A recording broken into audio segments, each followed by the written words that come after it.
you get to see a lot of digital innovation. You're also being a judge here at the mobile category for Cannes. What's exciting you about digital right now?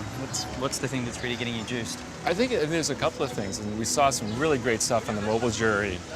There's over 1,000 entries this year. It's up over last year, so a ton of stuff. Yeah. I think to me, it's almost bookends. There's the stuff that just really uses technology in a super smart way that's like that high-tech piece. And then there's just the dead simple stuff that makes technology appear as if it's magic. All of these new platforms and all this technology is actually allowing, instead of brand advertising, we're moving away from awareness into advocacy. Are you seeing that brands are actually understanding that that's now what these new platforms are able to do, is brand expression? I think so. I wouldn't say everyone's switched on to that yet, right. Which is good. It's good. We still have a job. Us, right? Exactly. Yeah. So I'll see you next year. Yeah, exactly.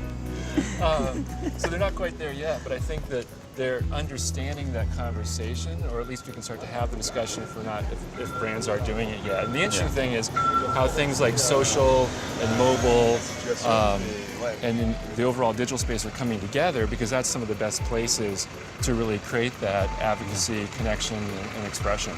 I think what's also interesting is that while that's happening, at the same time, the disciplines that we're seeing inside the creative teams now are varying. So we've got designers who can code and coders who can design.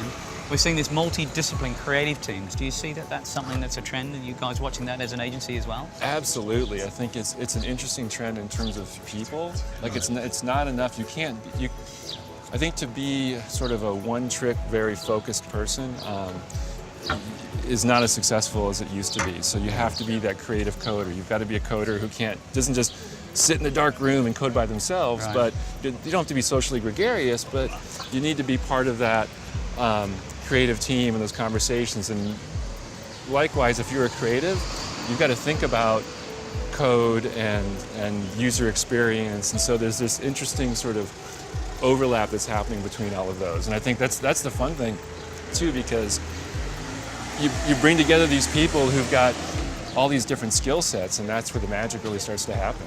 Well, when you think about it, we're kind of living life in beta from a brand experience, which I think is very exciting now. You guys have, you won an award last night, so congratulations for that. Thank you. Bloody smarty pantsers. Yeah, hey, you win a Cyber Grand Prix. Not so bad. You're happy and your head's a little bit sore in the morning. Now, 100 days of, Orioles, not that it's obvious, but it's one that was so simple, but yet so amazing. Orioles aren't considered a brand that can react that quickly. How was that? Was it a challenge for you guys to get your head around how you're going to pull it off, or was it something that naturally they actually understood that brand as an experience and as an emotion needs to be in real time? No, I think the New York team did a fantastic job with that. I think you hit on the key, is that it was a combination of planned and unplanned. So there's a bit of an editorial calendar, because when there's going to be certain days or certain holidays or things that you can plan around that. But the other piece is that we really had to kind of leverage social listening of what are people responding to, what are the conversations, what's happening sort of in the news space. And when I say news, I mean sort of that broader sense of news and current events. Yeah. And that let us then have the space to really create things.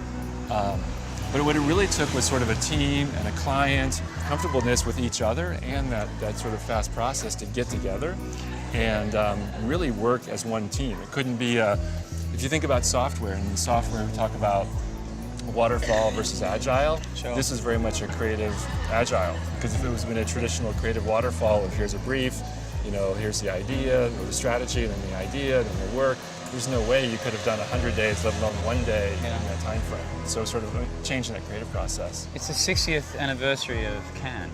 I think creativity is alive and well, in my humble opinion. Do you think that mobile is a category that's going to continue existing, or do you think it's going to be sort of a different type of experience category? I think it's great that Cannes did it when they did. It was probably the right time. If they would have made it a category a few years ago, it would have been too early.